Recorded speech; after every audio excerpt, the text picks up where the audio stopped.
What's up, YouTube? I'm David Warren. Welcome back to this week's video. That's right, I'm going back to work as a nurse practitioner. If you're new here to this channel is all about being a CRNA student and being a nurse practitioner. For the last 7 to 8 years, I've been an emergency medicine nurse practitioner, primarily practicing in Alaska. However, starting in January of 2022, I started a DNAP CRNA program in California. I uprooted my life, moved to California, and started CRNA school. And if you're unclear as to why I did that, I'm going to link this video here. This kind of explains the reasons as to why I went the CRNA route versus continuing the nurse practitioner route. If any of that sounds of interest to you, consider subscribing. There are going to be a lot more videos about being a CRNA and even about being a nurse practitioner. I really want to try to put out content related to both because that's part of my life, and I really don't want to just channel my channel into one particular area. I really want to encompass like what it is to be a CRNA and a nurse practitioner. It is possible to be both. If you're out there wondering, can I do both? Is it even possible? Is it worth it? The answer is yes, it absolutely is. And I am only a quarter in right now. My program is a 3-year front-loaded DNAP program, Doctor of Nurse Anesthesia Practice. And so that means the first year, really the first year plus a quarter, so a year plus 13 weeks, around 3 months, is fully didactic, meaning it's all of the hard sciences, so physiology, pharmacology, like clinical medicine for anesthesia, anatomy, biochemistry, really like the hardcore like science courses. All the didactic work is crammed into this first year and a few weeks, a few months. And that's where we learn like all of the ins and outs of being a CRNA. And then after that, for the remainder of like the next year and a half to 2 years, we are practicing in a clinical environment before we graduate, sit for boards, and then hopefully become CRNAs. So that's what the program looks like a little bit. However, as I mentioned just a minute ago, it's divided into quarters. And so I have like the first quarter, second quarter, third quarter, fourth quarter. And in between those quarters, I have some weeks off. I have 2 weeks off. So I'm about to be at the end of my first quarter. I'm currently in pharmacology, anatomy, evidence-based practice, and what's the other class that I'm in? I think that's it, yeah. Pharmacology, anatomy, evidence-based practice, anatomy lab. Totally forgot. My mind's like spacey today. So at the end of those classes, at the end of this first quarter, I'm gonna have 2 weeks off. And instead of going somewhere cool, instead of going to Hawaii or taking a break, I'm gonna go work a travel assignment in Alaska. And I've got my contract pulled up here, and I want to share with you what that looks like, where I'm gonna be working, what I'm gonna be making, what I'm gonna be doing, etc. If you've seen any of my other videos, if you've been here for a while, you know that I've been to Alaska before. That's primarily where a lot of my professional career has been spent over the past few years. So I'm gonna link some videos up here. These videos really detail my work in Alaska, and I want you to see some of that. So check out those videos, come back here, and then we'll talk about the current contract. So I'm gonna be working from March 25th to April 5th. So right under like 2 weeks. That does not count a travel day going and a travel day coming back.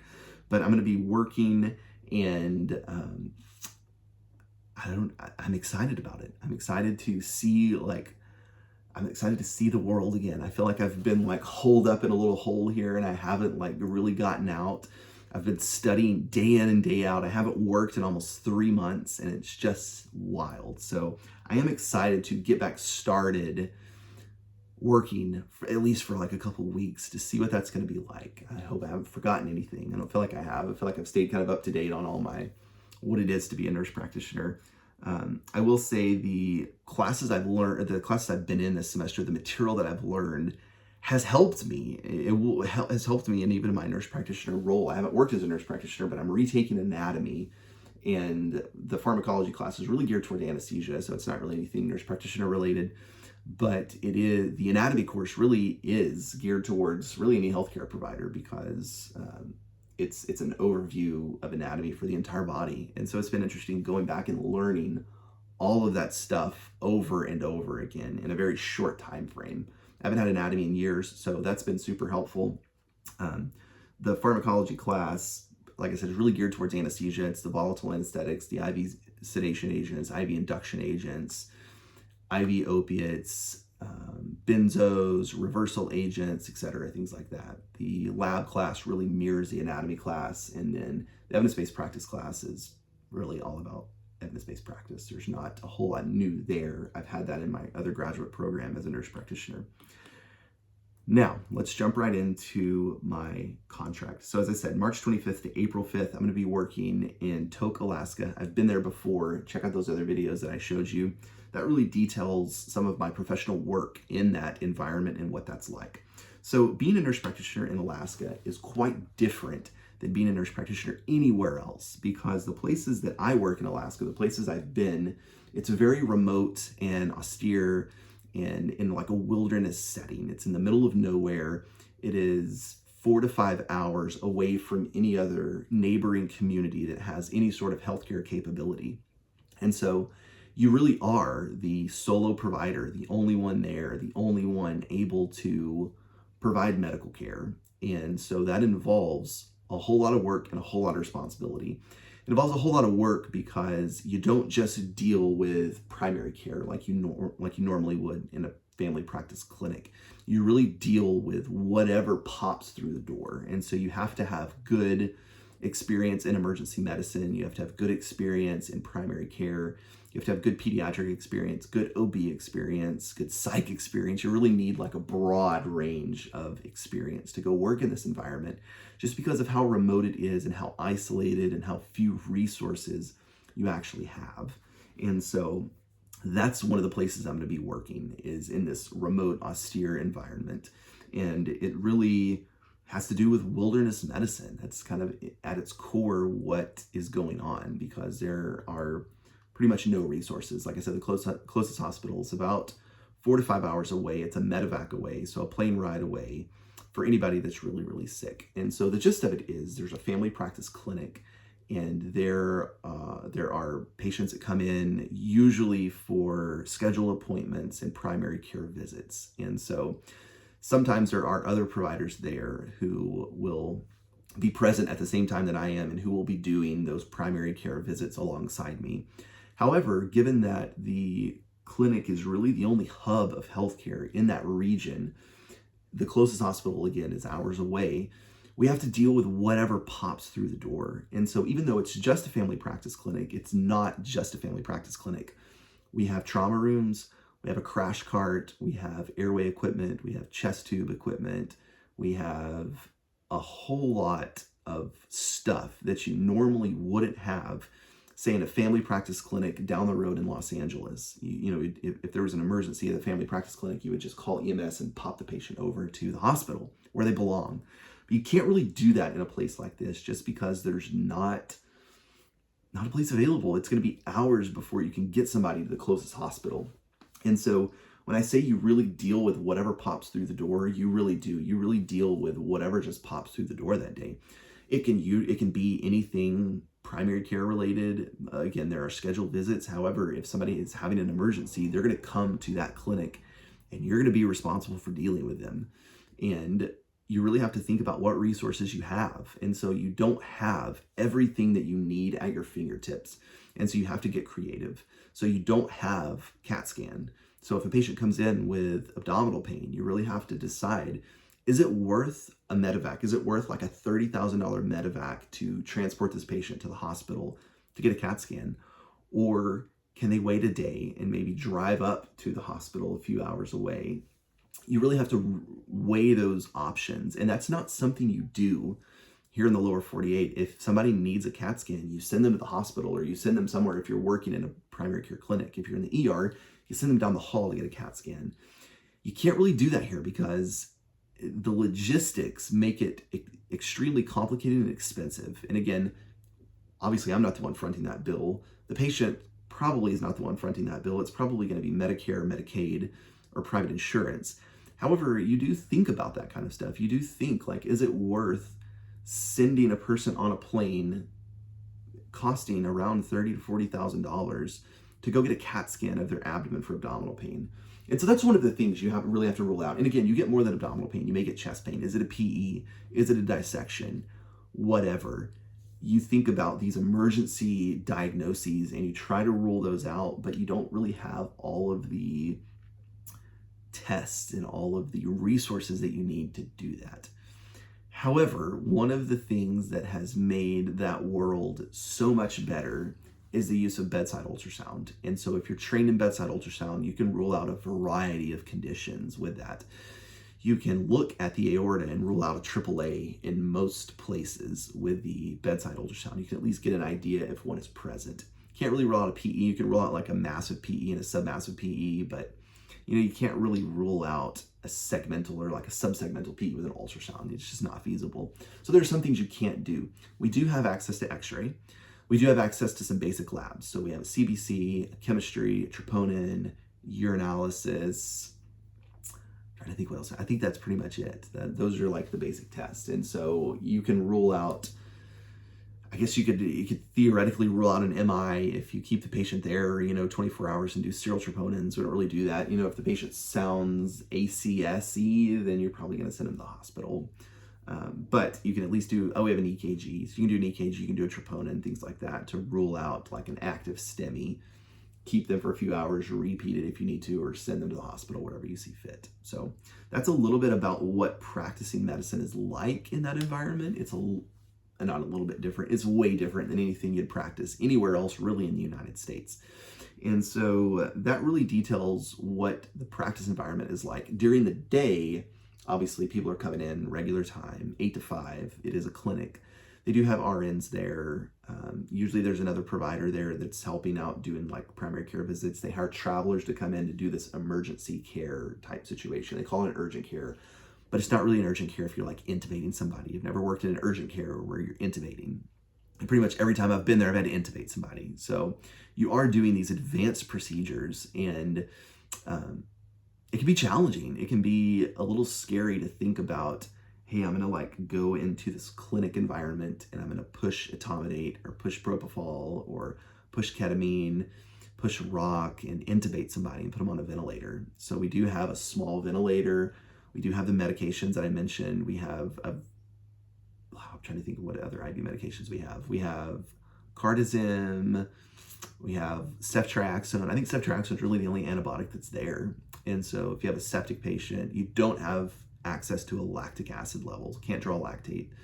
You can start antibiotics and you can start fluid boluses, et cetera, things like that. So it's very different. If you think the patient needs hospital admission or needs further workup than what you can provide, you have to medevac them to the hospital.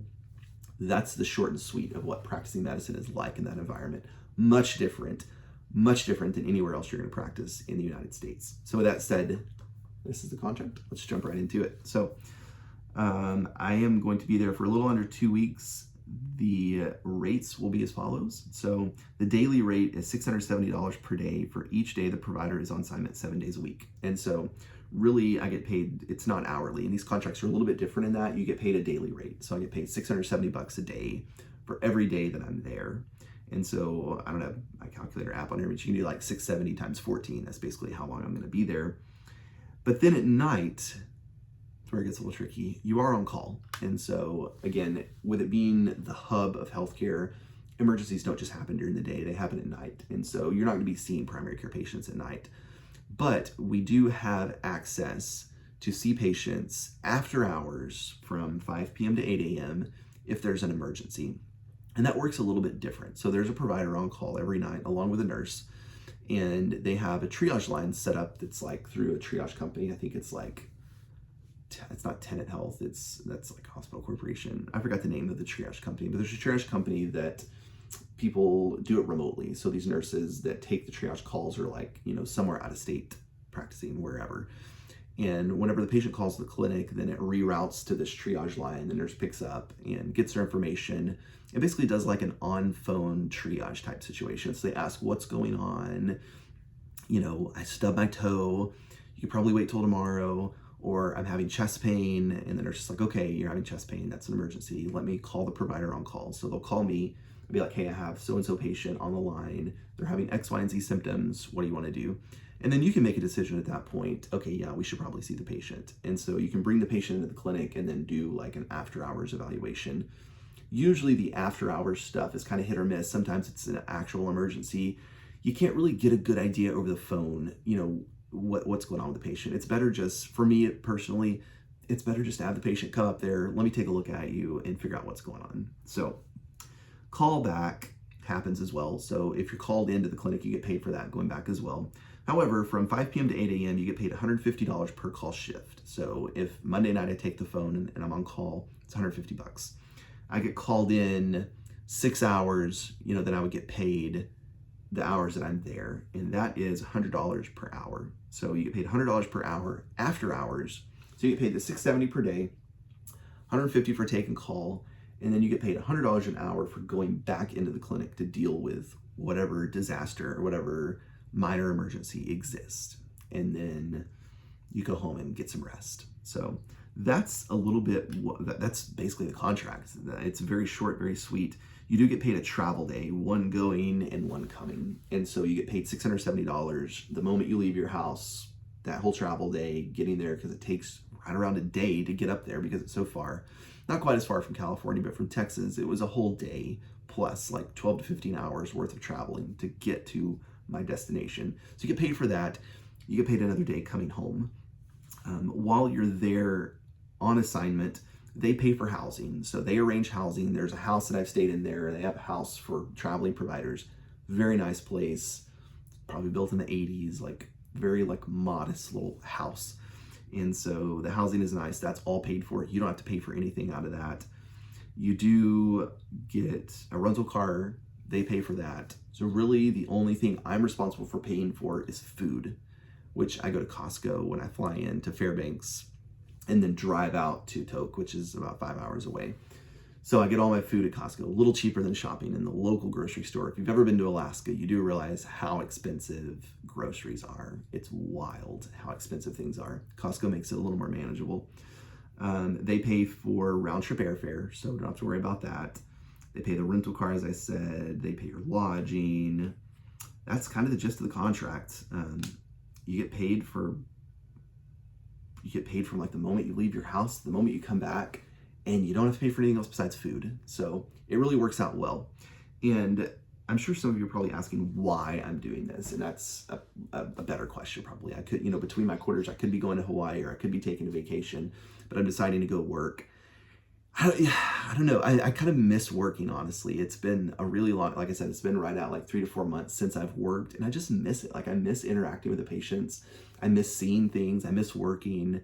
And so I'm excited to go back and just get a little bit of work in. I'm excited to see what that's going to be like. It's been a long time since I've had the opportunity to do that. And I'm excited to kind of get back in that flow and see what things are like and kind of get my feet under me again, being a nurse practitioner. I'm not quitting CRNA school. I'm continuing in CRNA school. I'm continuing to work, or not continuing to work, continue to go throughout the program this didactic year, transition to the clinical year next year, and hopefully become a CRNA. So that's kind of my goal. As to why I'm doing it, tuition this quarter cost around $11,000. So for the entire program, the entire 3 years, it's right at $100,000. I originally wanted to pay out of pocket for everything, not take loans. However, I've had a change of mind. I am taking loans because I can get a better return on investment putting my money elsewhere to invest than I can if I just pay for it out of pocket and be out $100,000. So I'm investing my money, taking loans. I'll get a much better return than my interest rate on my loans, and I can come out ahead. So that's the reason I'm doing it.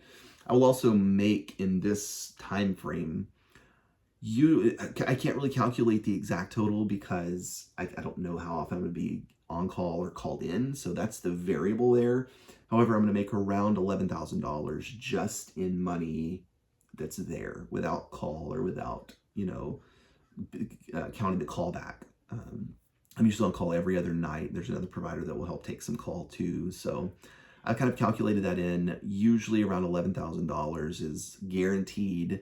Now, any callback is money on top of that. So I've been there. This is like my 8th time going. Every time I've been there, you're averaging $15,000 to $16,000 every 2 weeks. So around $30,000 a month. So I should be able to come out way ahead of my tuition, hopefully. $11,000 was tuition, I think, maybe a little over. So I should be able to come out on top of that, pay for my tuition, maybe pay for a little housing as well. So that's the main reason I'm doing it. I would love to just cover tuition for this first quarter. So going back in the summer as well, fast forwarding to June and July, I'm gonna go back for 2 weeks there as well. But for now, that's what my life is looking like. So finishing first quarter CRNA school, going to work for right at a couple weeks, taking a break. It'll just be nice not to be in school. So if you have any questions about this video, comment below. Let me know what you think. Check out the other videos I linked up. Those are all about being a nurse practitioner in Alaska. It has to do with much of the same. I've filmed in Alaska, so you can kind of see what it looks like there. Comment below with your questions. Let me know what you think. Thanks for watching, and I'll see you next time.